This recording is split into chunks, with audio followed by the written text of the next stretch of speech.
Cthulhu Fatagan. Such a wonderful phrase.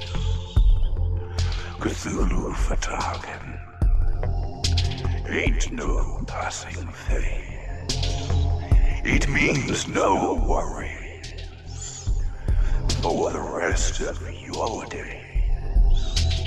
It's my problem-free philosophy.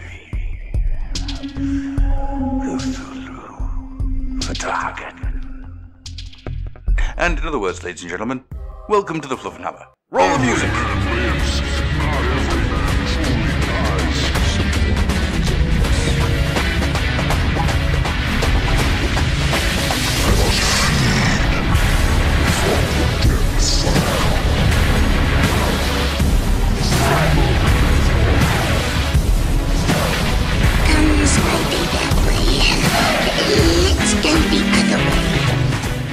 Hi everyone, he's done it now, of course. Now there's going to be tentacles and things everywhere. We're going to have to clean up after this podcast. Actually, George, have you ever experienced the sheer pleasure that is the H.P. Lovecraft Restoration male choir? No. Right. That's that's a series of words whereby I know what they mean individually, but I've never heard them put together in quite that way before. They've got there's a group of guys based out of, I think it's Boston. Yeah. There's about 20 of them, and they take existing shows and they Cthulhuize it or Lovecraft it. So like Les Mis via Dagon, It's kind a of lot thing, more yeah.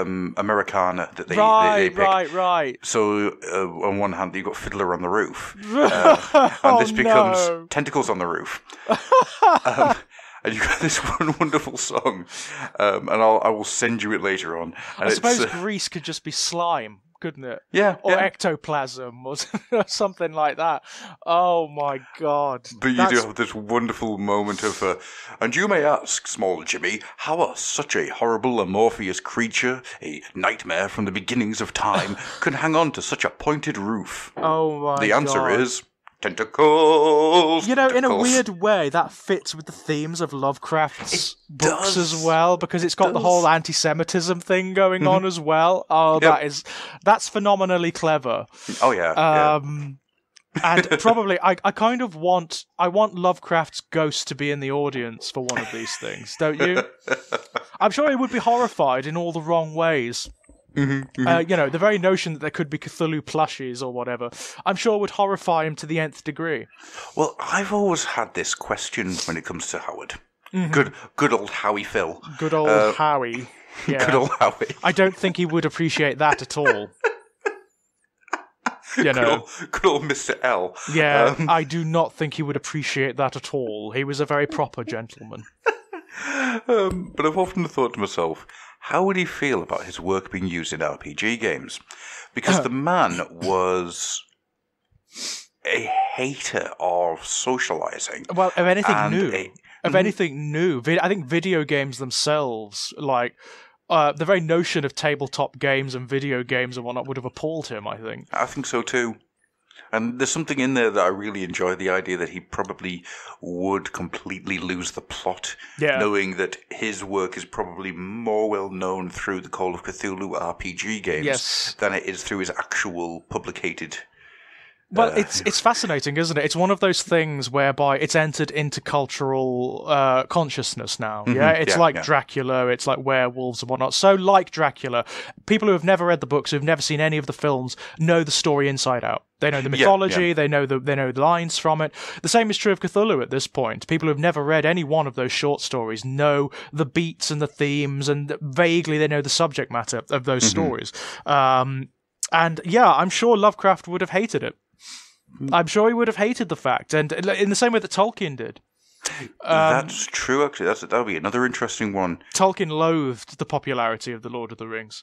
He absolutely loathed it. He was not pleased at all. He never intended it to be what it became, you know? No. It had a sort of renaissance in the 1960s because the hippies got a hold of it. And no, the hippies got hold of Tom Bombadil. They got hold of Tom Bombadil, which they often resembled, actually. Yes. Tim Benzedrine, yes. Yeah. But he absolutely loathed the fact that the Lord of the Rings had become like this spiritual text for stoners. He hated it to the point whereby he would even like meet people who would ask him like, "What did this mean?" or "What did you mean by that, man?" You know. And of course, he famously hated allegory. Mm-hmm. And it's a bizarre thing for a writer to say because you can't avoid allegory. He was totally wrong in this, by the way. He was just totally wrong. He claimed that he tried to write a work that's without allegory. Well, sorry, It's not. First of all, it's allegorical of all of the languages that he was trying to create and resurrect. You know, it's like allegorical of all of the traditions and the old mythologies that it references. You can't help it. It's not possible. It's allegorical of his Catholicism and of lots of other stuff, of his experiences in World War II. You know, it's not actually possible. Well, no, because the two biggest things that are going to happen there to make it allegorical is that he has experiences that he will be subconsciously bringing to the work, and the reader has experiences that they will be subconsciously bringing to the work. So as a result... Mm-hmm. He was totally wrong. I mean, it's what he claimed was impossible, actually, in that regard. And for a writer to hate allegory is bizarre. It's just bizarre because you can't avoid it. But then again, he was never trying to write a work of fiction as such, was he? He was trying to work I don't want to say a fake mythology because that's not the correct terminology, but he was trying to write a new mythology. Yes, what he was trying to do was create a vehicle for old mythological tropes that he felt were dissolving or being lost, and also for the languages he'd created. That's basically it. That's what he was trying to do in the whole mythology of Middle-earth. So it had a very sort of utilitarian function for him.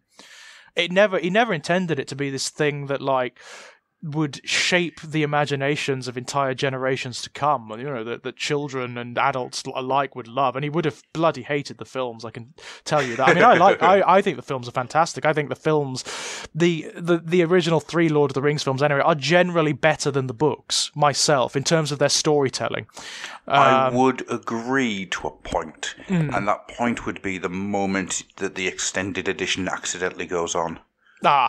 Because the extended editions of those 3 films are pain incarnate. They're very long. It's not just that they're long. The 3rd film becomes unwatchable. Yeah. It's legitimately unwatchable. It is. It stops being this experience where you know that the end is in sight and you're gearing up for that final push to get there. It's when you realise that you're 2 hours in and nothing's happened. So people have spoken to each other. Yeah. We're not even at Shelob yet. I mean, it's very difficult. They had such an amazingly difficult job adapting those films. Yes. I mean, those books rather. I mean, they used to say Lord of the Rings was impossible to adapt, didn't they? Once upon a time, that's not true. Actually, the only reason it was impossible is because of the set pieces. That it was just technology. They were just waiting for technology to catch up. The story itself is not unadaptable.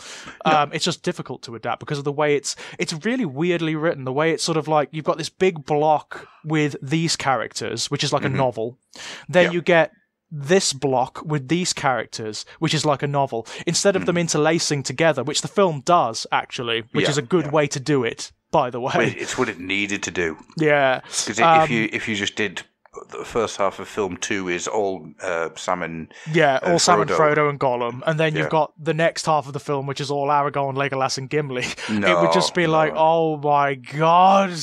And the books have that quality. I will say they do have that quality where you're like, when you finish the big block with Frodo and Sam, you're sort of like, oh, thank God for that. Yes. Oh, yeah, I'm glad it's not just me that likes to get rid of Frodo and Sam.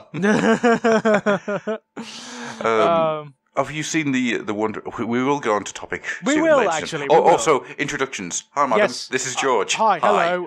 This is, by the way, a Games Workshop podcast. I don't know whether you know that. It is, and it will be in a moment, okay?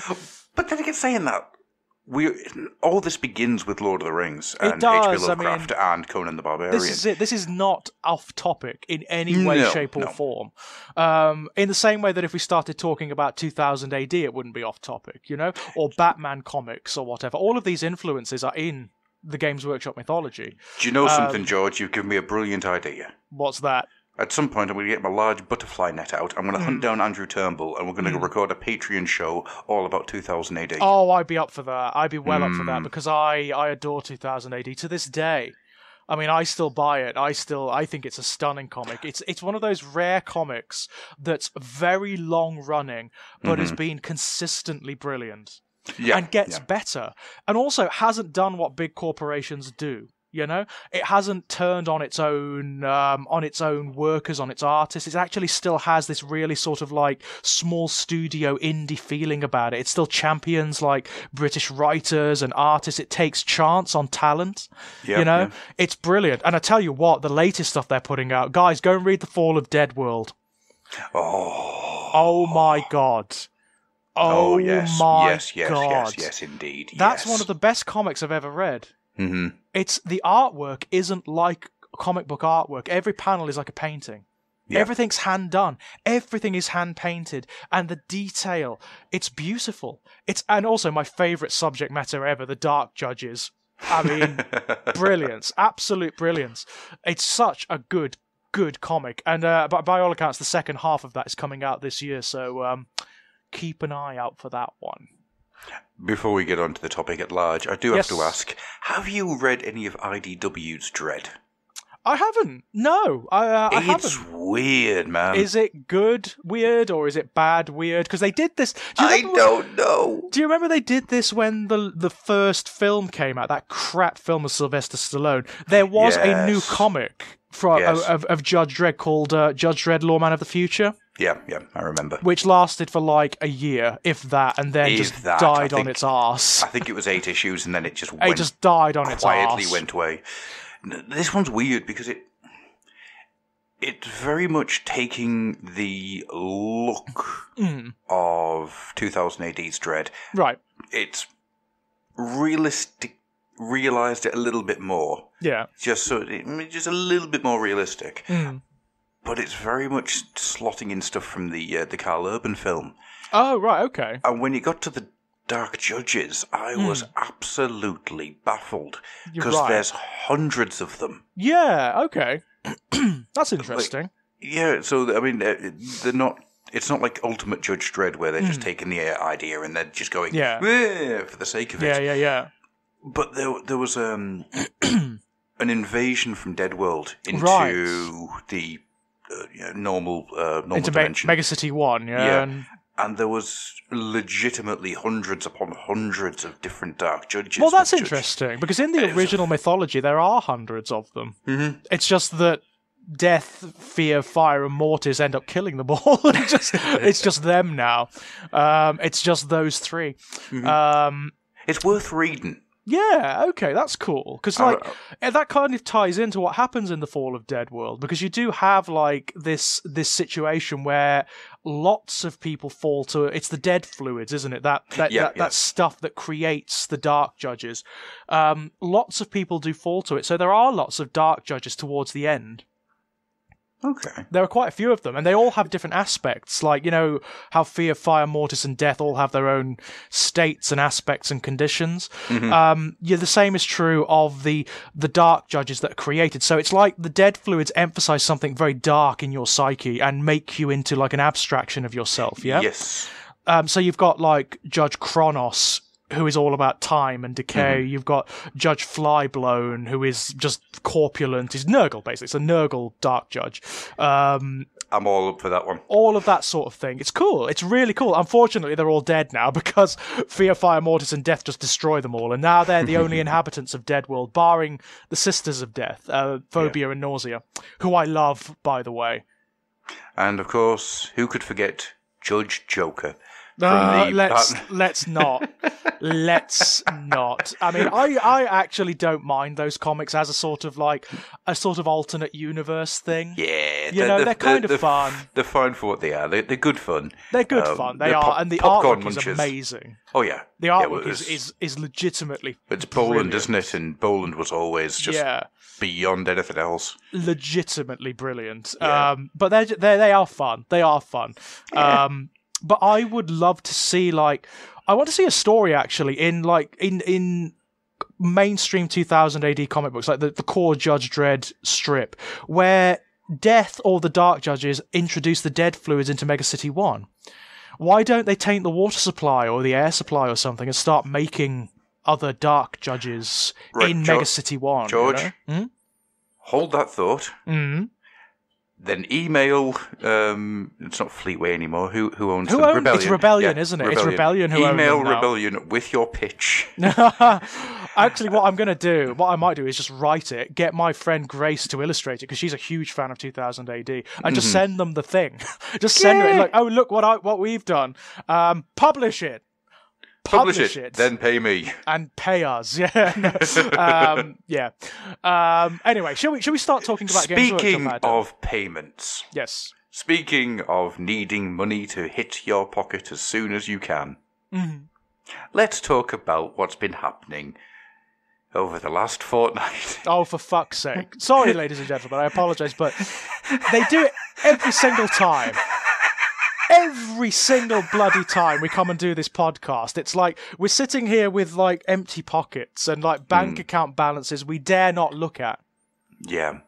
However, there is one thing I want to get into before we get into the sheer amount of stuff that's been hitting for the Gene Stealer cults. Because there has been loads hitting, and I've worked out the first time I can budget actually doing a Gene Stealer cult force is going to be August. Yeah, it's going to be a long year for me. That sounds about right. I'm going to get the codex. Yep. Oh, I'll get the codex. See, and oh god, I can't. I just can't. It's time.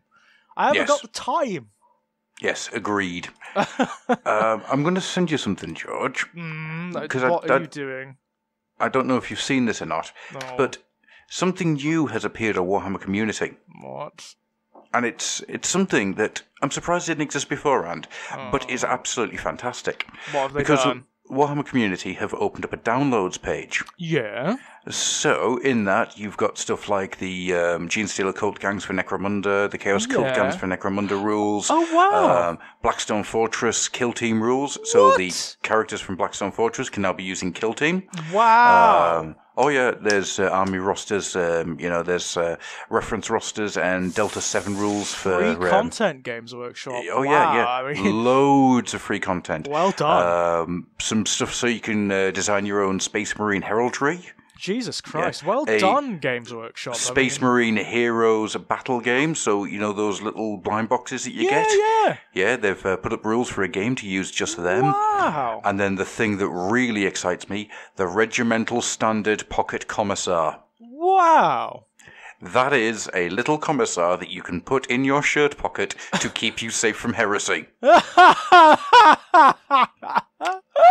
Will it shoot you if you become cowardly or run away or something? Of course it will. Absolute brilliance. Games Workshop, well done. But I mean, who saw this coming? I know a lot of people are just going to be going, well, that's not that exciting. But this, to me, signifies everything that is new GW. Yeah, absolutely. It's totally indicative of the attitude of the company now, isn't it? Which is there was a time they'd have charged the Earth for this. Mm-hmm. Well, if it existed at all, they'd have charged the Earth for it. I mean, there's stuff like the army rosters for 40k. Mm-hmm. You could see them sticking that up at some point. Yeah, that's fine. Mm-hmm. But, entire rule sets. Yeah. Like, basically the cores of the games, Yeah. It's very good. It's very clever. It's indicative of how much respect they are now having for their consumer base, and that it's working. It's obviously working. So keep it up. Have you heard the latest episode of Stormcast? I haven't yet. No, I really need to catch up with it. This new version of Stormcast and Voxcast. Oh, it's way better. Better. I love the longer format because I couldn't be asked with the 10-minute thing. I'll be honest. That's not my bag. To be honest, I want something meatier. Yeah. But it seems that in those podcasts, they've also been allowed to open the discussion up a lot more. Mm-hmm. Clearly. Because in the latest one, not only do they talk about the fucking Chaos Dwarfs... What? Really? They actually reference the Chaos Dwarfs? Wow. Oh, yeah, they reference the White Dwarf that all those rules came out in. Wow, Jesus. And they talk about that in quite a large amount of depth. Don't do it to me, Games Workshop. I know I kept asking for it, but at this point in time, do not do it to me. It's not off the table. It's not off the table. And if they're talking about it. These things keep circling. The Chaos Dwarfs keep circling around, and it's really starting to upset me. I think it's anything, you know. At this moment, I'm annealing myself to surprise because it's almost like every other week something turns up on the Warhammer community. It's like, I did not expect that. No, very much so. But the other thing that they were talking about was they got into a little conversation, not a hugely in-depth one, because I think they know exactly how much they can and can't say. Yes, of course they do. But they were talking about how the company is doing. And I don't mean that in a self-congratulating, slapping your own back moment. There was a legitimate moment between the host and the guest where they both they were shocked at just how well they were doing. Yeah, I mean... And they were talking about how much coming into work each morning was a joy, not a chore. That's brilliant. I mean, that's lovely to hear. I mean, happy workers make good products. Who'd have thought that? Yeah. Happy workers make good product, which keeps the customer base happy, which makes the people who work there happy, which makes the product... It's a circle of life. It's an Ouroboros of plastic. Who would have thought that? And meanwhile, over here, it's Bethesda. Exactly. The video game industry. But yes. Another thing I wanted to bring up before we really get going. Do you listen to Radio 2 much? No, not really. Radio 2? I don't listen to any media much, barring what's on the internet, to be honest. No, most of the time, same. I listen to podcasts and audiobooks a lot more than I watch TV or listen to radio. But there are points in time where I have to listen to Radio 2 at work. Ah, right, okay. Which led to a very interesting moment on Thursday where Radio 2 started talking about Warhammer. Okay, this is happening a lot, isn't it? There is more sort of breaking into mainstream at the moment. There have been news articles, there have been like BBC articles and things. Yeah. Now the question is, why was Radio 2 talking about Warhammer? What do you think the reasoning is, George? I'd imagine they're talking about its stock or stuff like that, you know, how well it's doing. No. No? What were they talking about? The culture of it? Yes, sort of. Okay. Basically, talking about how Warhammer and tabletop gaming is one of the few hobbies that still exists that don't involve staring at a screen. Right, okay. And talking about how the sort of socializing aspect of getting people away from computer games and away from... Well, that's kind of ironic, in a way. I mean, again, I get the impression that perhaps... The mainstream media has got they're actually got a hold of the subject at long last, but are presenting it in maybe the wrong way.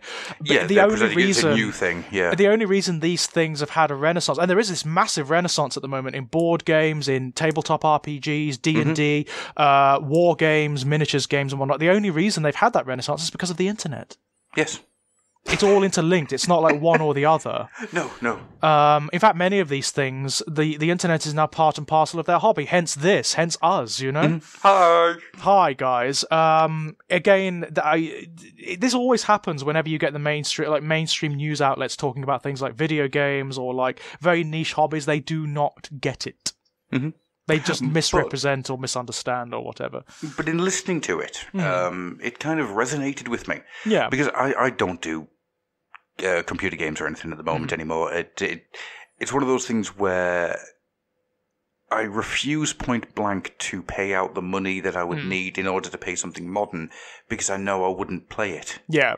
If that makes sense. Yeah, no, I know. I totally get what you mean. Stuff like the new Resident Evil 2 and stuff I would love to play. So good. But I refuse to pay out that money in order to get it to go because that money could go in towards my Warhammer hobby. Yes, of course. Stuff like that. Also, a wedding, but there's that too. Yeah, that's happening. It's fine, It's one. I'm so poor. But it's been like this for a couple of years now, where computer games and stuff have...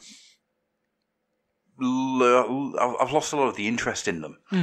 And it's the more the tangible things that I'm really getting, not getting into, I've been into now for about 3 years. Yeah. But as time's going on, I'm finding I've got less and less interest in doing anything with gaming on in something non-tangible. Because, and I was thinking about this, it's one of those toilet thoughts, I think. And I was thinking about it, and it hit me that I am getting the same amount of lore and backstory and all that thing that you'd get from a computer game from here, but I'm also getting all of the tangible stuff, the model building, the miniature painting, the converting, all that type of thing. And this has become a much more exciting experience for me because I've had that thought. Yeah. And that realization, that almost epiphany that what I was getting from computer games a lot of the time wasn't the mechanics of the game. It was the look, the lore, the stories that were going on within. Something like Fable. For example. Yes, the much maligned Fable. Yeah, Fable is not brilliant. No. It's certainly not as brilliant as Peter Molyneux said it was going to be. Sorry. That's a discussion for an entirely other time. Yeah, you said a name there, and all I heard was just the word lies. Yes, lies. Liars. Father of lies. Belial. There. Yeah, pretty much. But that first Fable game, I've cracked over 100 hours with that thing. Yeah, it's a good game. I mean, it's actually a really decent game. It's just not what Molyneux said it was going to be. It's stuff like, breaking down all the, finding all the books and whatnot so I could get all the backstory of the world that existed, stuff like that. It's, I don't know, it's all stuff like that really interests me. Yeah, I must say. I mean, I'm not in the same boat because I've just got this real connection to video games as media. They're part and parcel of my imagination in the same way that written fiction is. Yeah. I would say that video games are as important upon the shape of my imagination and therefore the shape of my consciousness as literature is. Yeah. Which they are in many respects, and are becoming more so. So for me, it's balancing the time between the hobbies is very difficult. I am finding my 1,000 Suns are just slogging along, which is quite appropriate actually, at a snail's pace. There is like a test miniature that I've painted up, which I'll put photographs up at some point, which I like. But beyond that, they're kind of stalled, largely because of what you mentioned. It's stuff like Resi 2. It's stuff like Doom. It's pretty much everything. I love these stories. I love the aesthetics of them, and I can't quite leave them alone. I can't quite leave them alone. No. Well, that's the thing, though, isn't it? We all come from different paths, and we all have our own loves, likes, and dislikes. Absolutely. I also find one of the things, I mean, this is something that comes from the writing side of things. I find that the Games Workshop stuff, because it is a very creative hobby, primarily creative, actually, for me, anyway, because I enjoy the painting and the converting and whatnot more than I enjoy the gaming side of it. I find that it draws on the same reserves of energy as the writing. Yes. So often when I've done a day's writing, which is most days to be perfectly honest, I don't always have the energy to do, like to sit down and paint or to sit down and sculpt or whatever. Whereas video games are slightly different. I can sit down and play a video game and it's more energizing. It's not as creative, Yeah, the story is almost being told to you rather than you telling the story. Exactly. It's like it's the opposite. It's almost energizing, Yeah. So in that regard, they're very, very good wind downs, They're very good. And also, of course, they have the stuff of story within them. They have aesthetics and they have mythology. So they feed that reservoir. Yeah. So they're very good in that regard. They're very, very good for that, I find. And then the last thing I really wanted to get into before... Before the cults. Yeah, before the cults. God damn them. I read a book. I read 2 books recently. One was a little novella called Steel Demons. And I have to draw this to everyone's attention because when I read it, there was a eruption of sound that came out of me. It's up to you to decide how this eruption sounded. There is a sequence in the end of Steel Demons, and spoiler alert if you haven't read it. But as I say, spoilers, by the way. If we discuss literature, there are going to be spoilers, okay? This is the spoiler orc. Spoilers coming.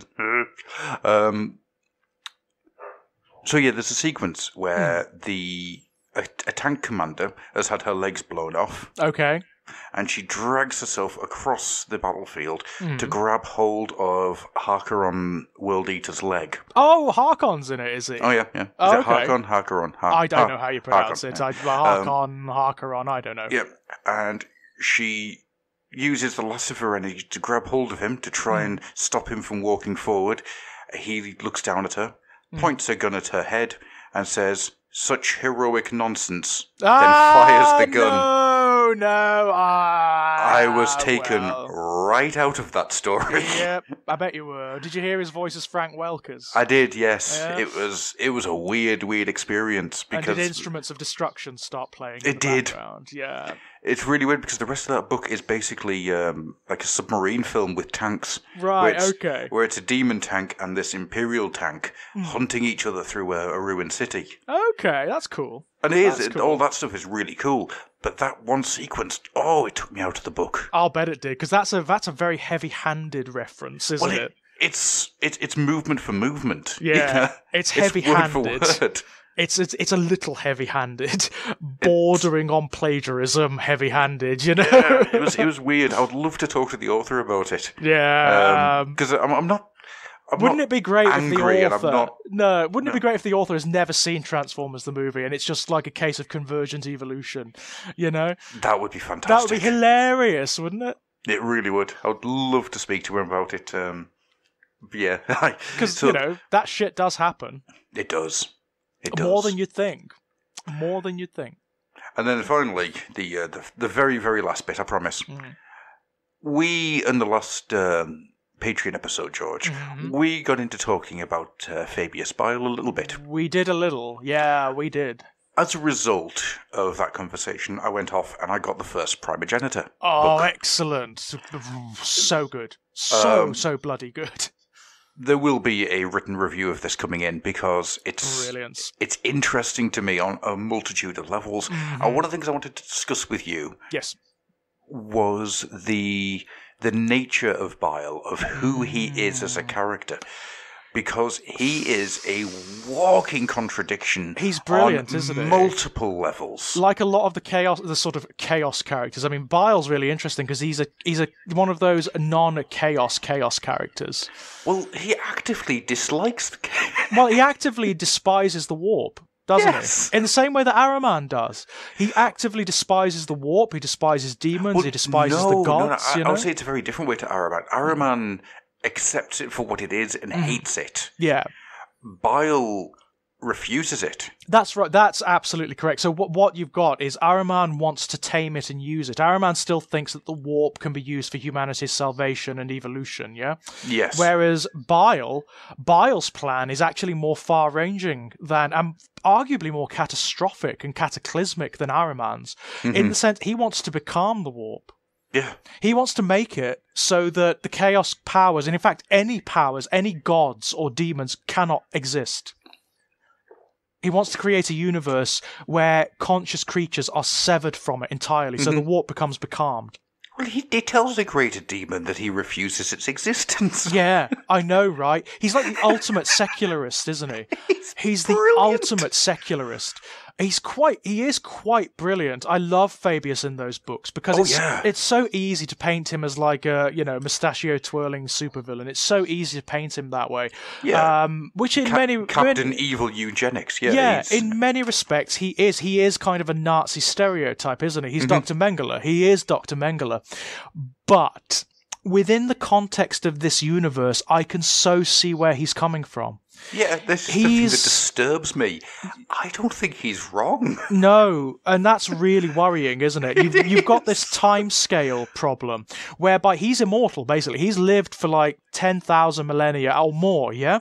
And he has seen the full horror and failure of this universe, of the core mechanics of this universe. He knows the metaphysics is moribund, that it's corrupt, and that there's no way forward from it. There's no escape from it. So what he's trying to do is he's taking matters into his own hands. He's like saying, evolution has failed. Life has failed. The religion and metaphysics has failed. Everything has failed. The only thing we can do is take evolution into our own hands. Yeah. We need to create a new species of humanity that is better than the alien, that is better than humanity as it was, that is better than the Primarchs, that is better than the Emperor, that is not prey to the same flaws, that will come to dominate the universe in like millennia to come, and which will spell the death of everything that's old. including the warp. Yeah. And he's... As character tropes go, when you first meet him, and he's this crotchety old man who is disintegrating. Yeah, I mean, that's another thing I love about these books. They introduce the notion that Fabius is dying. Yes. Fabius, in fact, he has been dying for a long time. And will continue to die for an forever. Even longer time. Yeah, forever. He sustains in constant pain. He's basically got a genetic sickness, which is part of the Emperor's children's background. They were almost destroyed early on because of a mistake in their gene seeding. Yeah. So the Emperor's children were really small at one time. They were a tiny, tiny legion. And Fabius is prey to that sickness. So he basically, his body, his physical form, spontaneously erupts with cancer all the time. So the only way he's managed to survive in these books is by creating clones of himself and surgically transplanting like his entire brain and nervous system into these clones. So this is like the Fabius Bile we've got now is like Fabius Bile Mark 2.45678892, you know? Yeah. Which is such a cool notion. It's such a cool concept. But there's so much about him. One of the things that really blew my mind about him, and of course, once again, spoilers, should have said that earlier, is when he meets, I'm trying to get the name right, the Radiant King who sits in repose. Yes. Is that, and he refuses point blank to give him his demon name. Yeah. And point blank. And he keeps calling him by his original name, doesn't he? Custis. Yeah. He just keeps... It's just the fact that it's just like this creature, this being of unlimited... You know. Yeah, this thing that's on the cusp of becoming an unlimited power. Yeah. And he basically just keeps, well, you see, Bob... I don't agree with you. I don't agree. Yeah, absolutely. He is so inured to the warp, it seems. But then again, maybe not, you know? Yeah. There is that suggestion, isn't there, that actually the chaos... He may be working, like, consciously working against the Chaos Powers, but actually the Chaos Powers love him. Yeah, oh, yeah, they do. They do. Yeah. They keep tormenting him for it. They keep pushing their existence onto him. Yeah. Not doing anything with it. No, just talking to him. Yeah, just turning up and having conversations with him and, you know, suffering his insults, so to speak, but doing so in a way that just makes him want to insult them more. Yeah. It's brilliant. The complexity of the tensions behind him are insane. They really are. And that's not even getting on to the beginning of him talking to Eldar, which is just... Oh, God. He's also very reasonable, isn't he? He is. He is. You know how we talked about like doing like a top 10 most reasonable characters? Yeah. In 40k? Yes. He'd be right near the top for me. He would. Because, you know, all of the old ideologies, like the extremisms of the old ideologies, he's just abandoned. He is not xenophobic. No. He'll talk to the Eldar, he'll talk to Necrons, he'll talk to anything and anyone, and not in this sort of, oh, I'm automatically superior because I'm vaguely human kind of way. No, he's much more of a sort of prodigal son of humanity. Yeah. He's almost like he's got this almost priestly quality to him, you know, where he's learning all the time, and he sees everything in terms of cost and benefit. Yes. So if they're useful, then he doesn't care. You know, he's not going to just launch into this xenocidal rage or fury. Well, he's very much a creature of checks and balances. Yeah. You know, the sequence where the Harlequin is darting around trying to goad him into... the Eldar do not like him, do they? Oh, no. The Harlequin tries to goad him into fighting back. Yeah. And he just refuses point blank. His auto systems don't bother tracking the creature. He just defends himself whenever it like throws a weapon at him or whatnot. And he just stands there and just quite reasonably talks to it. Yeah. And it's the Harlequin that gets more and more annoyed with him. Yeah, it's brilliant, isn't it? He is one of the most intelligent and also one of the most reasonable characters in the entirety of 40k. And he's ostensibly a chaos character. Yeah. He is absolutely fantastic, and I have thoroughly enjoyed it. And I've enjoyed it so much that I've got the next two ready to go. Good. I've got the next one ready Clone to go. Lord, is it? Yeah, and I've got the novella ready to go as well. Clone Lord is great. Clone Lord's probably even better, actually, than the previous one. There's a lot of stuff that shakes up the nature of the 40k universe in that book. There's a lot of stuff. And also Traz in the Infinite, isn't it? Oh, sweet. So you get Trazyn and Fabius having a chat. I look forward to that. The two most reasonable characters in entirety of 40k having a bit of a chat. Please tell me they have a cup of tea. They don't, sadly. I don't think Trazyn can drink tea. He just pours it into his hole. Just pours it. Yeah, like Death in the Discworld. It just sort of disappears, yeah? Just pours into his eye socket. Yeah. Sparks start coming out. But no, sadly not. But they do have a reasonable conversation with one another. I look forward to getting to that. Which is kind of cool. I want to see more of that. Yeah. Yeah, so do I, actually. This has been... Because I came straight out of Soul Wars, which... Oh, have you read Soul Wars? I haven't read Soul Wars. Oh, Soul Wars is so good. Soul Wars has a sequence in it which is so good. I mean, the base idea is, Nagash does his thing. Yep. All the dead start rising. Magic is starting to get a little bit crazy. But that's not the core of the story is a Stormcast that's been turned into a almost like a Death Knight, and he is being trained up by Arkan the Black to be a Mortarch. Right. Okay. Interesting. So like a protege kind of character. Now Arkan, being it goes into a lot of the metaphysics of what it is to be a Mortarch of Nagash. Are you yourself or are you Nagash? Yes, are you an extension of Nagash's will? The answer is somewhere in between. So the answer is yes, basically. The answer is yes to both. And Arkan, he gets shown to be very much an extension of Nagash's will. Yep. But something of Arkan is still there. Yeah, well, there have been suggestions of that. In the main background, there have been suggestions of that. Just little things. Arkan is playing a game, a very long game, and it doesn't come out and says what it is. No one comes out and says what the game is, but the hints and the seeds of it are there. And wouldn't it be interesting if, like, Nagash's longest-lived and most loyal servant actually turns out to be his bane? Well, Manfred at one point looks at him and just goes, "What are you doing, Rattler?" And Arkan goes, "I am doing what I always do. Nagash's will." And Manfred just basically goes, "Bullshit." Yep. Bull. Interesting. And yeah, I never thought I'd really enjoy a sequence between Manfred and Arkan, but Arkan comes out so well in that. That's brilliant. But yeah, Soul Wars, I recommend that one. Yeah, in fact, all of the ones we've just talked about, go buy them because they're really good. Yeah. To be honest with you, I think there might be a weekly book club meeting. I'm up for that. I mean, I've got so many books I could talk about. I'm still reading Eye of Terror at the moment, which is really good. Really good collection. That might not actually be a bad thing to do monthly via the group. I'm up for that. That'd be great. We'll talk about this later, George. Yes, let's. So let's get into it then. Okay, fine. Yes, Genestealer cults. They're here. They're not what we expected. I would have thought. I would have thought that the Genestealer cult release would have been like the Thousand Sons release, where there are no real new miniatures for it, but they just update it for 8th edition. No.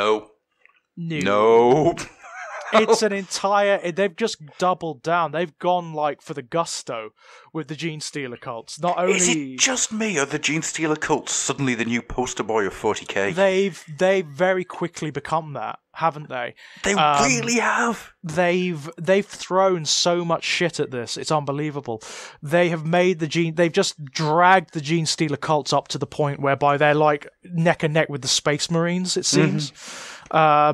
The new miniatures are unbelievable.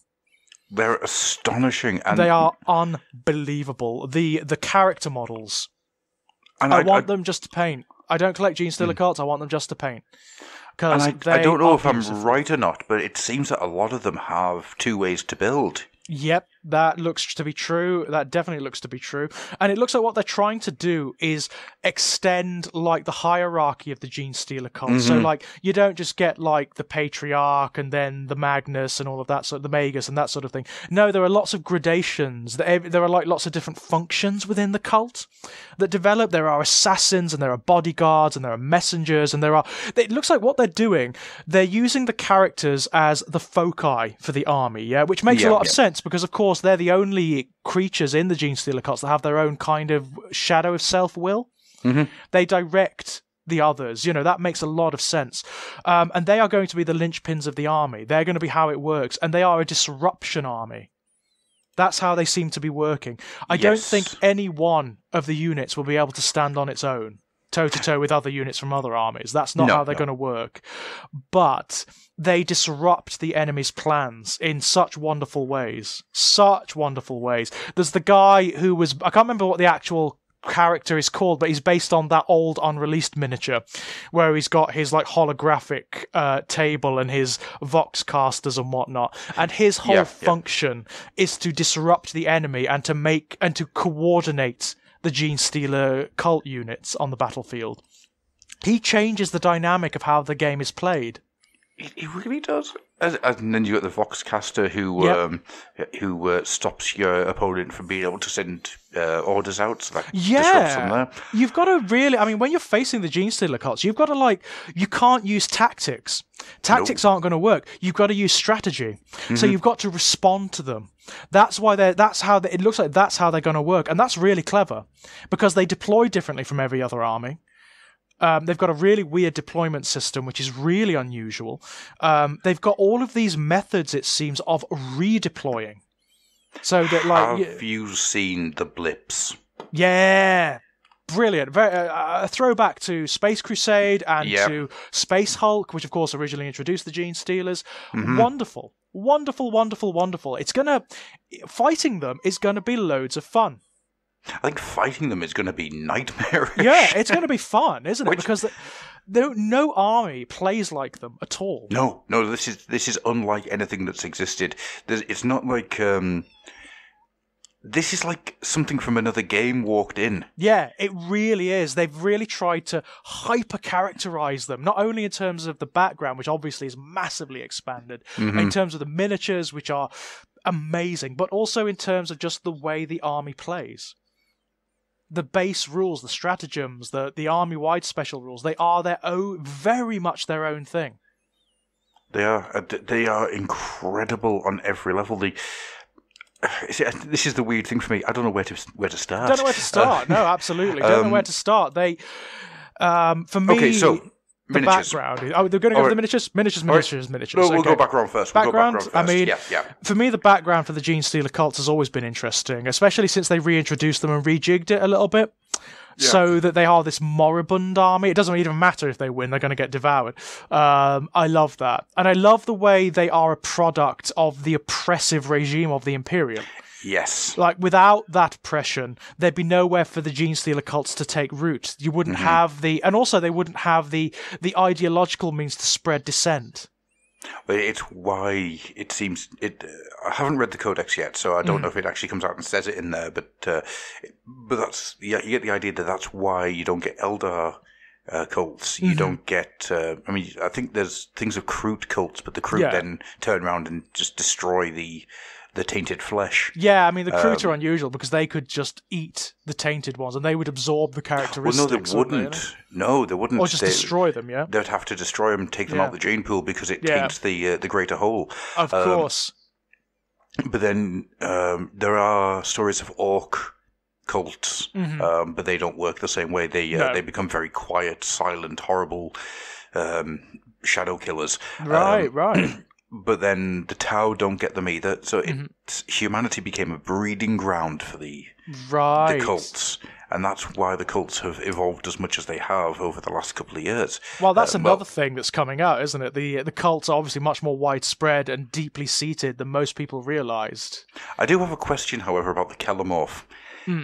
So, no matter which planet you're on or wherever the cult seeds it spread, there is always going to be a gunslinger that just appears out of nowhere. There's going to be a Kelomorph, yeah. Yeah, is that true, or is it just that it's a weapons creature with 3 arms that I don't know, actually. I haven't read all of the background for the new characters, but I would assume that there is some sort of genetic offshoot that inevitably occurs to fill a niche.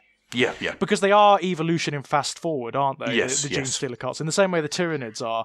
So I'd imagine something like the Kelomorph will occur in almost every cycle or every other cycle.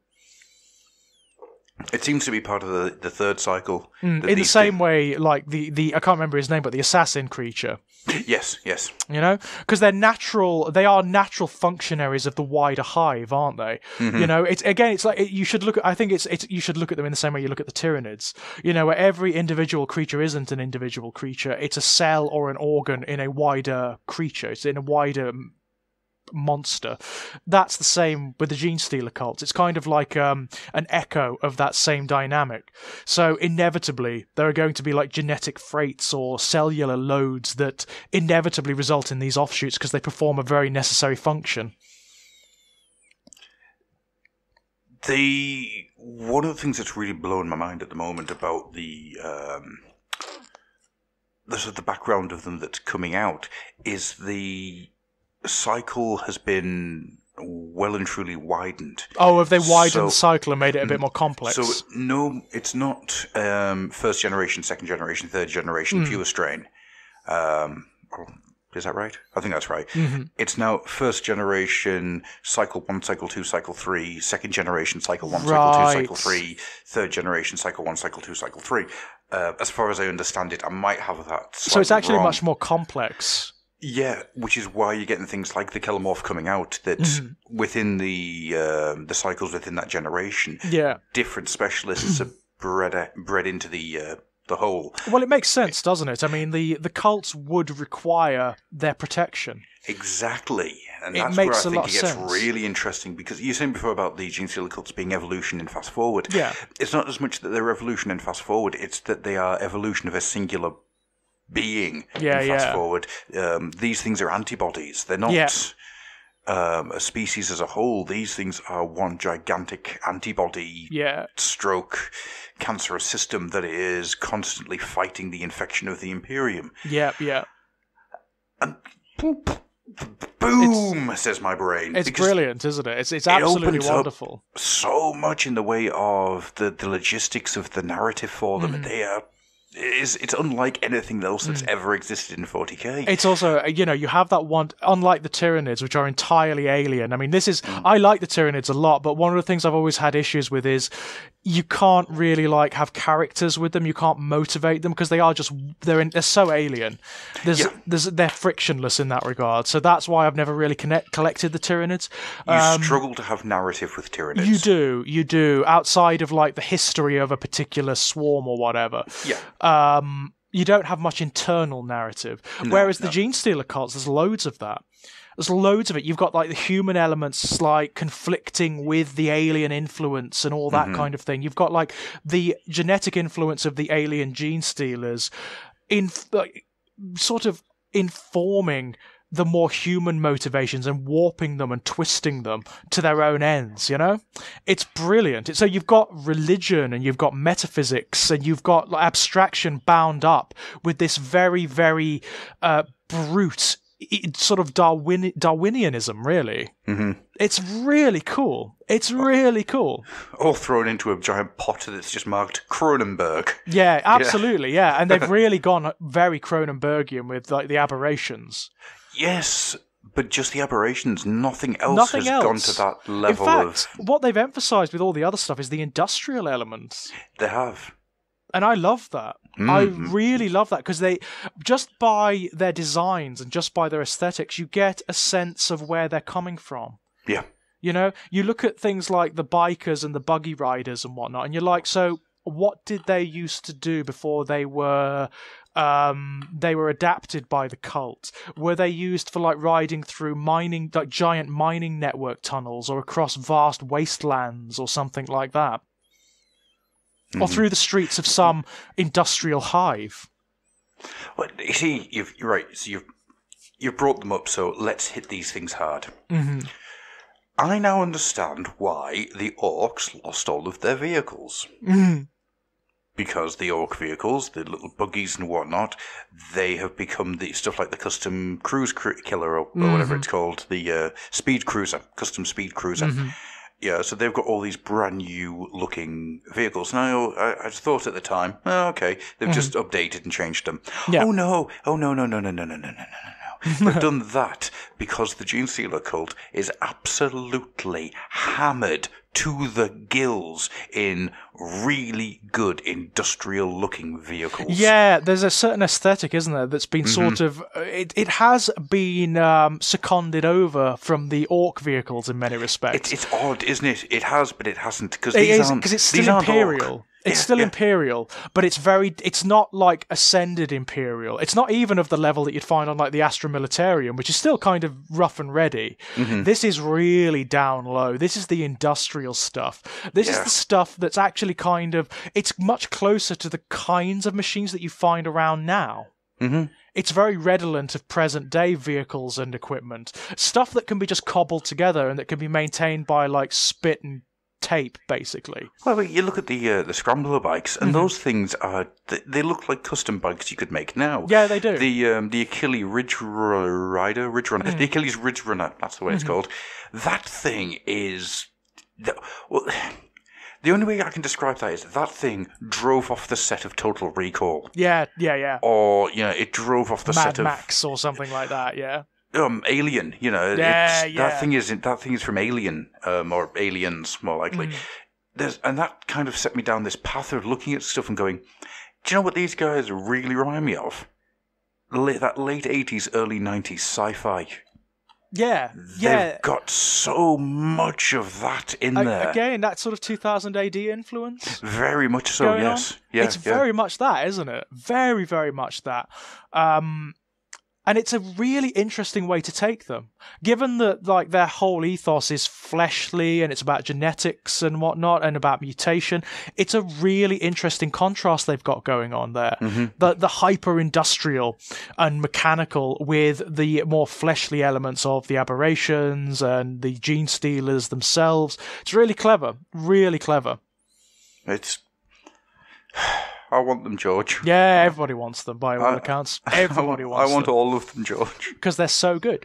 They are so good. And I'm so looking forward to the Codex. I really, I just want to read. I want to learn more. I want to know a little bit more about how they flesh them out, about the different cults that exist out there and what their philosophies are. I think that would be amazing. I think there's so much potential for storytelling here. There is, and what I'm hoping they're going to do is something that they've done with a fair few codexes when it happens, is when the codex drops, there is also a little novel going to come out with them. I hope so. Because I will be all over that, like a fly on the provincial. What I want to know, from a novel, what I want to know is what it feels like to be in these cults, yeah? I want to know what it's like for an Imperial citizen who's maybe born to one of the cycles, who is conflicted, they have this underground society that maybe they don't know what it's about as such. They don't perhaps yet believe that it's going to be like an insurrectionist cult, but they know that it would be frowned upon and that they would get into trouble for being part of it. A cool way of doing it would be that you bring somebody into a cult and they think, or they're starting to worry, is this a ruinous powers is thing? It legit or is it not, or is it sanctioned? Or absolutely. I think that'd be great fun. I want to know about like what the Imperial citizens feel like. I want to know what it feels like for them to be oppressed while like the governors and the administrators sit up in the sky, I want there to be entire societies in the Imperium that have never seen the sky. They're all born underground. They're all born to mining cultures or to chemical refinement cultures under the ground. So they're all sickly. They don't live for very long. But within them you have these nascent genes of a gene stealer cult waiting to erupt, and they express themselves in very particular ways. I want to know that. I want to know what it feels like, and I want to know their despair. I want to know their despair when they realize when the Tyranid like biomorphs start to drop, and they realize that it's all for nothing. Their victory, their moments of victory, and their ultimate moment of transcendence is nothing. Yeah. I think that's one of the things that really... It's something I used to hate about the Gene Stealer cults. The fact that at the end of it, they would just walk into the vats and be... But now that they've kind of subtly changed that, where there's that realization... Well, they've changed it so that you could potentially now have fights between Gene Stealer cults and the Tyranids. Well, the fun thing is, and it's in the last Gene Stealer cult book, and it's something I thought was amazing, where the star gods have arrived, haven't they, brother? And then the Gene Stealer just turns around and just jumps on the guy and eats him. It's that rather than just mindlessly walking off into the vats to be broken down, they fight. The fact that they have that fear and that realization. They defend themselves, I like that. I really, really like that. And that adds an entirely other tension to them, doesn't it? That they were, that... Oh, God, the depths of that despair. That metaphysical despair where everything you've been bred to be is a lie. Yeah. Everything you've believed, everything that you've worked for and sacrificed for and lost so much for is a lie. Right down to the genetic level. Yeah, I mean, that's interesting for in any story. That's interesting. But it's particularly interesting here. And it's a lovely tension to introduce. It's properly dystopian. I mean, it is classically dystopian. It also, I think, makes him a very sympathetic figure. Yeah. The reason that they have gone down this path is because their lives have been worth so little. Well, worth shit, absolutely. I mean, the only way the Gene Stealer cults could gain any traction outside of the purely biological is because of the nature of the Imperium itself, because it is so oppressive and because the people in it are so miserable. You could definitely see, and I hope this is something they bring out in the Codex as well, that there would be lots of Imperial citizens who are not parts of the cult technically, but who would be stirred by their rhetoric. Yeah, actually. Obviously, because to be a human being in the Imperium is to be, a bit of grit in the machine. It's to be nothing. Yeah. You are legitimately nothing. You have no purpose. You have no real worth other than being one among many. Absolutely. And through their rhetoric, the Gene Stealer cults do promise better. Even if they can't provide it, they do promise better. In the same way that Chaos cults do. I mean, I also hope what this does is provide a precedent, and I sincerely hope to see Chaos cults somewhere soon. I think you will. I think that is something that will be coming out. The fact that you've got both Gene Stealer and Chaos cults in Necromunda now. Yeah, absolutely. They're building towards it, aren't they? They're definitely building towards it. I think it's not going to be a huge release. No. Nothing like the size of this. No. But I think it will happen, yeah. And I hope dynamically they really do make them interesting in comparison to the Gene Stealer cults. I mean, the interesting thing, obviously, the most interesting thing is that the Chaos cults are almost purely ideological. Whereas the Gene Stealer cults have the whole genetic thing going on. Yeah, it's the difference between being led by a leash or being pushed by your forebears. Yeah, absolutely. Absolutely. In that regard, the Chaos cults should be more like self-willed. They should be more about the individual. Yeah. Rather than, and about the abstract, rather than about, like, the functional, which is what the Gene Stealer cults ultimately are. And insurrectionist in an entirely different way. Yes, I think the Chaos Cultists would be a lot more upfront and a lot more terrorist. Than being a lot, being as insidious as the Gene Stealers would be. Well, I suppose it depends on the type of cult. Like Zetan cults would be really insidious, but they would occupy the upper echelon. So they would be the dynamic opposite of the Gene Stealer cults. You would not find a Zetan cult like amongst the down and dirty, I imagine. No, you wouldn't. You would find them amongst like the governors, the philosophers, the academics, the administrators. Those would be Zetan, definitely. Okay, imagine, if you will, a hive, right? At the very, very bottom of the hive, Nurgle cults would be able to take hold. In fact, you could even see like Nurgle cults vying for territory with Gene Stealer cults because they'd occupy the same areas, wouldn't they? You could. Then above that, you'd have the ones who are still downtrodden, but they're not not as sickly, not as left out to die as the bottom dwellers, and that would be where the corn cults would probably be able to take. You'd get the corn cults in things like iron foundry workers, that type of thing. Military structures, obviously. Adeptus Arbites, like local militias and police forces. Gangs.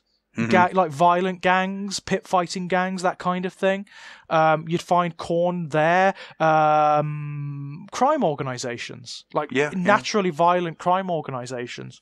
That's where you'd find Khorne. above that, where you've got the more sort of upper middle class type, the scholars, the scribes, that's where Tzeentch would take place. It's where Tzeentch and Slaanesh both Slaanesh would be the higher echelons, wouldn't it? Yeah, it would be the ones who have nothing to worry about, basically. Exactly. The ones who are totally pampered. Navigator households would be places where Slaanesh would take root, because the Navigator households are notoriously pampered, and they have the very best of everything, because of course they are what the Imperium relies upon. So it would be like noble houses, Navigator houses, governors' households, artists, that kind of thing, where Slaanesh would take root. Definitely. Yeah. It's interesting, isn't it? It's fascinating stuff.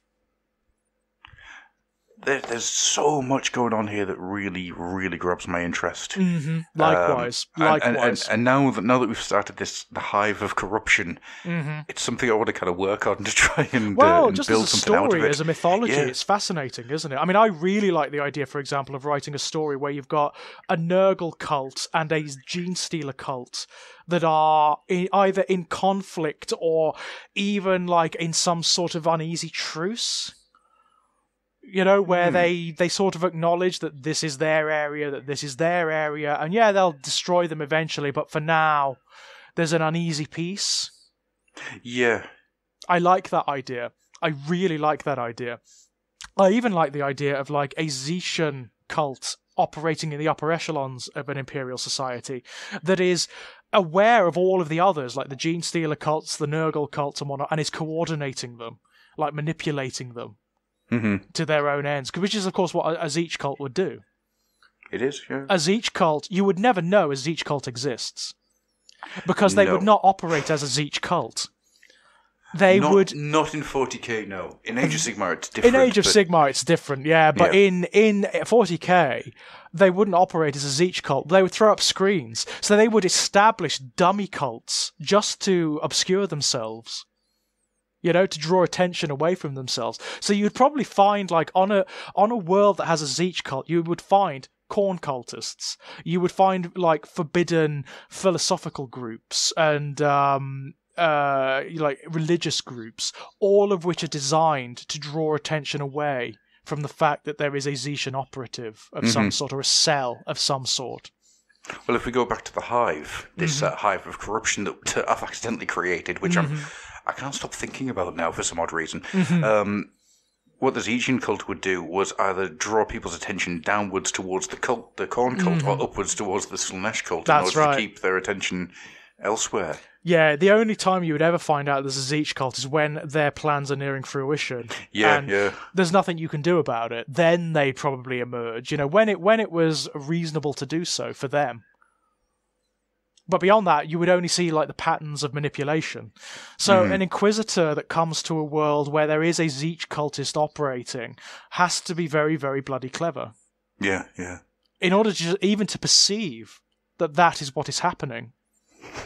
Someone somewhere is just sitting there going, Adam, George, why aren't you writing this story? Actually, I might sit and write that because it's fun. It's interesting. It is really interesting. I've become fascinated with the idea of. I'm trying to work out, would you run it from the point of view of somebody who is rising through a cult and seeing all the other cults, seeing the society through the new eyes of being in the cult, or would you see it from the investigator coming in and then realizing just how far this corruption's going? For me, it would be from the investigator's perspective, because I wouldn't want to make it overt. I certainly wouldn't want to make it overt that this is what is happening from like the beginning. I would want that to be a gradual revelation, almost like a twist at the end, you know? That this is what is happening, and maybe the investigator, the Inquisitor, gets it dead wrong. You know? That I like that, when they get it dead wrong.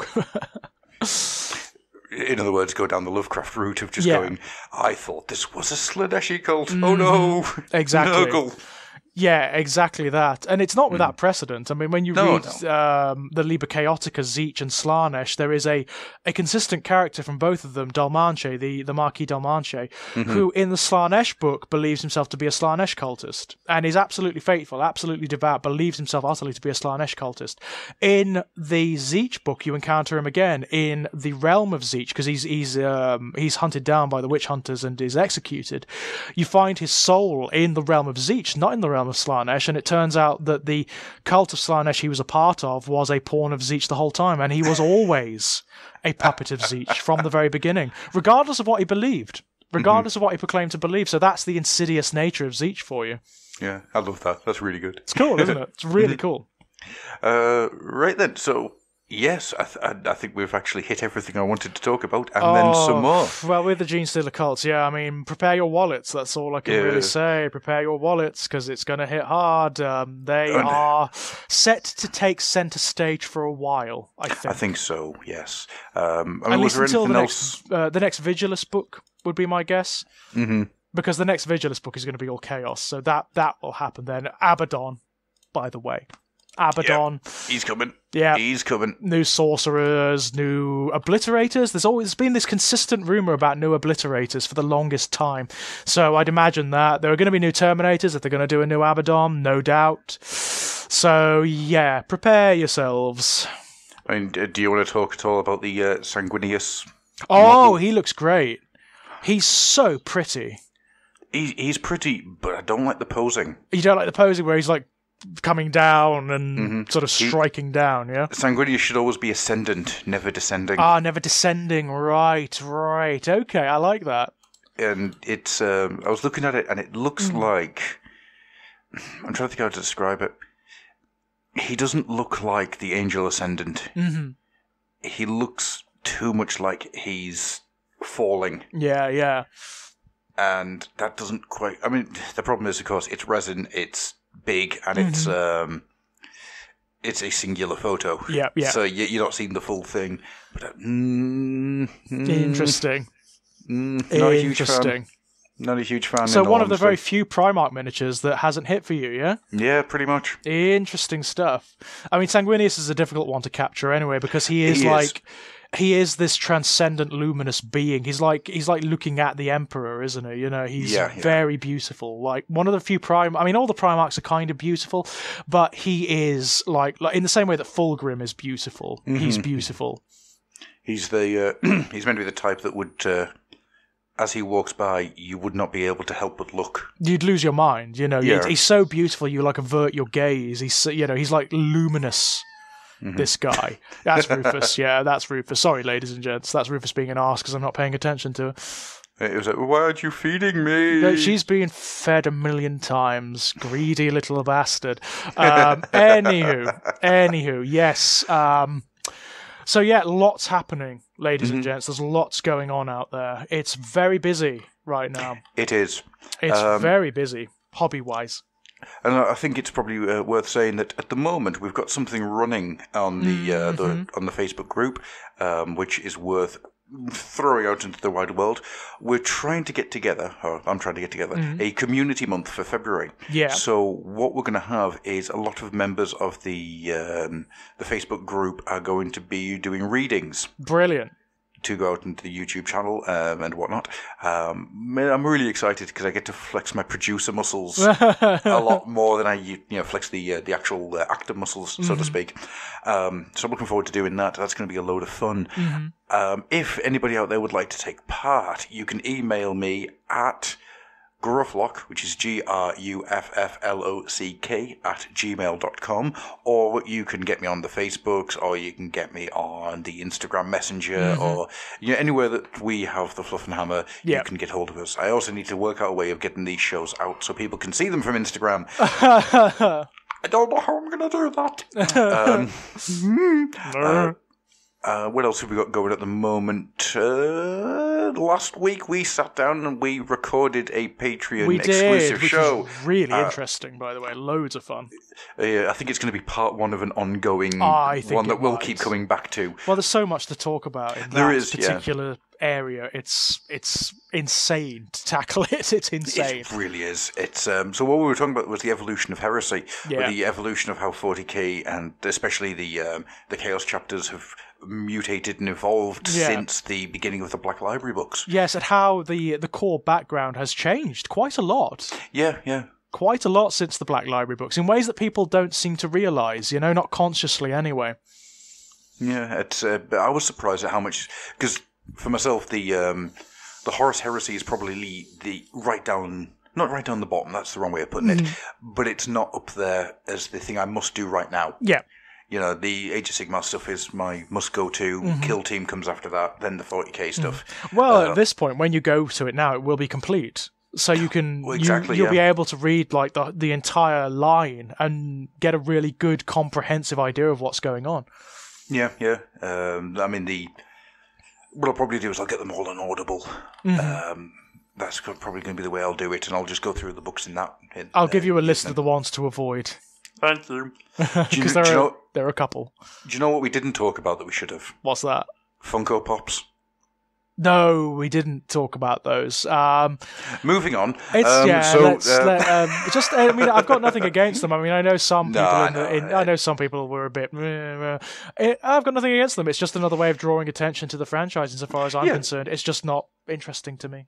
No, but I suppose once you got Funko Pops, it means you've made it. So, absolutely. There is that positivity to. I try not to be negative about things. Absolutely. I mean, if people like them, great, cool. Not my thing. There was a guy I was listening to the other day, talking about his life and everything like that. Yeah. It's basically it was talking about the life, the history of Conan O'Brien. Okay. And the entire Saturday Night Live thing that took place. And if you don't know about it, I would actually look into it. It's actually really interesting. Jay Leno is a horrible, horrible human being. Right, okay. I've said that on air. Whoops. I'm going to get sued. But anyhow, there's a thing that he said which really resonated with me. And it's life's too short for cynicism. Yeah. Don't be cynical. If you are cynical, you will only get bad things happening. I think that's probably true. Probably true because it's not any metaphysical thing. It's just a self-fulfilling prophecy. You project that lens onto everything. You anticipate the worst. Yeah, and I know for a fact that it is something a trap that I've fallen down quite a lot in the past. So I'm trying desperately to turn that on its head and try not to be cynical about things. And when these Funko Pop things dropped, I did have to fight myself. Yeah, as I imagine a lot of sort of old school 40k and Warhammer fans did, because it's a new thing, it's unusual, it's sort of outside of the hobby. But so what? As long as it's not impinging upon what exists, it's not a problem. It's not undermining the core stuff in any way, shape, or form. It's just a way of drawing other people in. Yeah, it's just an IP license. That's all. That's all. I mean, it'd have to draw back to something I read years and years ago, which also resonated to me, which was nothing that is released can water down an existing work, unless it's The Dark Knight Returns. Unless it's that. I don't know. Again, I can think of a few examples where exactly that happened. Yeah. Any Terminator film after Terminator 2, by its very nature, watered down the original work. In fact, I'd argue any film after Terminator 2 makes the first two films utterly redundant, because the whole thing about the first two Terminator films is preventing the creation of Skynet and the Terminators. And if it happens anyway, what's the point? Yes, which is why I enjoy both Terminator films. Yep, both Terminator films that exist. And not that TV movie that came out starring Christian Bale. No. Why is that a TV movie? Oh, no, right. Because it feels like a TV movie. It's so weird. badly put together. All of them are. Apart from Terminator 1 and 2, all of them are just badly put together. Have you seen Genesis? Yeah, it's crap. It's not just crap. It's mind-boggling. Yeah. Just the level of wrongness in that thing. I mean, I have a problem with them because I come to them from the preconception any sequel after Terminator 2 is going to have to fight really hard to win my approval at all, because I don't like the fact that it exists. Yeah. I mean, Terminator 3 has its good point. That the entire last 5 minutes of that film is fantastic. But the rest Salvation is a TV movie. And Genesis is a film I've watched twice to try and work out if I was just in a really bad mood at the time. No, you weren't. The film put me in a bad mood. No, and the film put me in a bad mood. The film put you in a bad mood, definitely. Definitely. Anyway, with all that being said, yes, let's... before we start reviewing other films. Yeah, let's wrap this one up, shall we? Is there anything that you would like to pimp out, young fella? There's always so much. My new short story collection, Born in Blood, is due for release on February the 12th. Yep. You'll be able to get that from strangeplaygrounds.com and from amazon.co.uk and amazon.com. We've also got a sort of event going on in February the 16th at the Mexborough Centre in Doncaster, which is going to be loads of fun. Short story readings, there's going to be a short film, there's going to be a sort of exhibition, which is also a scare experience, so please come along to that. It's free to get in. So just turn up; it'll be loads of fun. I am hoping that my wedding budget allows me to get a train ticket. Honestly, no worries. I really do want to come down. That'd be great. That'd be wonderful. But if not, please don't worry. It's free to get in, so just turn up. Beyond that, there's my short story collection, Essential Atrocities, which is also up on Amazon, and Strange Playgrounds, which is also up on Amazon. And also just check me out on Exaggerated Elegy, where you'll find all sorts of stuff, video game let's plays and philosophical videos and videos about horror and literature and all sorts of stuff. So there's that lot. Excellent stuff. Yay! Productive myself, at the moment. Yeah, I am the fluff. The fluff is me. We are all one in Nagash. At the moment, I don't have a huge amount going on because I'm working away behind the scenes on various things that eventually will get released out into the greater world. Yeah, I might as well talk about it a little bit. At the moment, I'm trying to work on an art book, which is slowly but surely coming together. I've got another 20 pieces I need to get finished. Right. Because I need to get it up to the round 100. Yes. So I'm nearly there, which I'm quite happy with. What's really annoying is that as I'm going along, the stuff that I've done to start with no longer fits with the stuff that I'm doing now, so I might have to go back and redo that stuff. So it's like, no. Or show the progression, show like the change in style. I don't know. Yeah, it's an odd one. It's a very odd one, but I might break it up into different sectors. I'm not sure yet. Yeah. But with all that being said, then thank you so much, you, the listener, for coming in and spending time with us this morning. Always. Thank you for giving us space in your brain, in your mind, in your landscapes, your mental landscapes. Always appreciated. Yes, liberate me. You are mine, little puppet. And of course, thank you very much, George, for spending your time. Absolute pleasure, as always. And with all that being said, I'll see you all later. You take care now. Bye-bye. Bye-bye. A Shoggoth on the roof. Sounds crazy. No, certifiably insane. But here in our little village of Arkham, Massachusetts, you might say every one of us has a Shoggoth on the roof. And I'm not speaking metaphorically. It's not easy having a malevolent, shapeless monster like that hanging over your head. But there it is. Arkham is the home of many strange things. A big monster like that on such a pointed roof, you may ask, how does it stay up there if it's so difficult?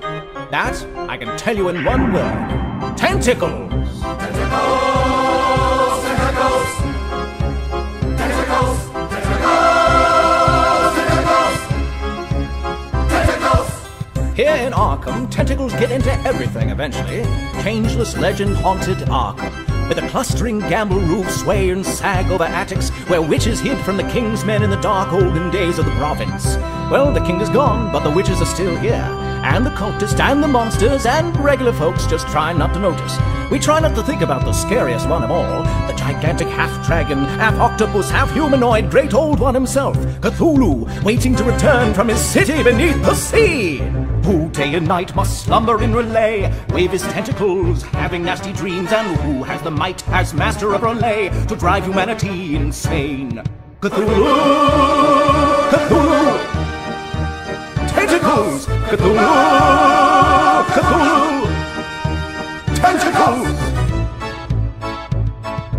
Who must bow and kneel and scrape and slave all day to raise relay Cthulhu's way? Who must live in ignorance until the day they find they've read too many nasty books? The cultists! The cultists! Tentacles! The cultists! The cultists! Tentacles! At 9 I started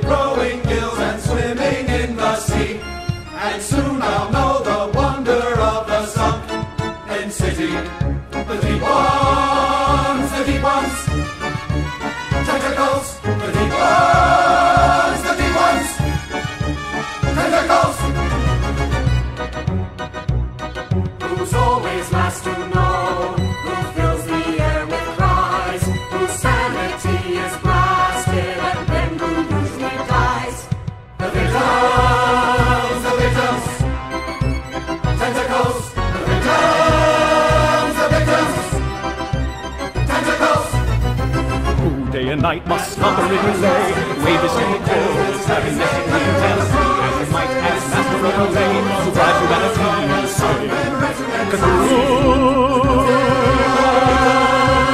Tentacles! Tentacles! We have the shoe factory and the brickworks and a wonderful insane asylum we're all mighty proud of, but the heart of the town is its Miskatonic University. It may not be the biggest school in New England, but there's no finer place in the world to study medieval metaphysics. It's my honor to be its head librarian. You see many folks from the university as you walk through Arkham streets, and in our small community we always have had some special types as well. For instance, Herbert West, the mad scientist. Those small-minded doctors have needlessly and irrationally delayed me in supremely great work. The reanimation of dead tissue is within my grasp. Herbert, your perverse experiments are the vagary of a demented maniac and cannot be allowed to continue. Your request for the use of human cadavers is completely denied. I warn you, Dr. Halsey, you'll regret this decision. And Randolph Carter, the writer with the weird dreams who keeps showing up everywhere. I repeat to you, gentlemen, that your inquisition is fruitless. Question me forever if you want. I do not know what has become of Barley Warren. Mr. Carter, there's a telephone call for you. And Obed Marsh, the cursed old man from nearby Innsmouth. What are you looking at? What, you think I'm ugly? Is that it? I'll be showing ye ugly.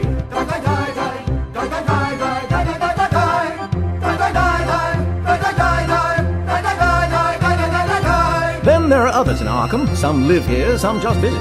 The head of a local cult, some kind of horrible monster. I do not even want to know what that is. We normal folks just look the other way and try not to lose our minds. And among ourselves, we get along just fine. Well, of course, there are some who think that the magical elder sign is shaped like a star, and some who think it's shaped more like a tree.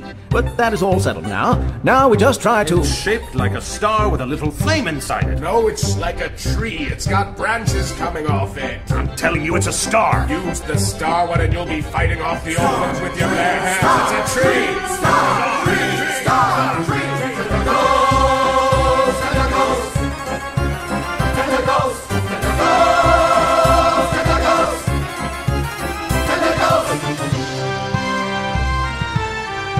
Tentacles.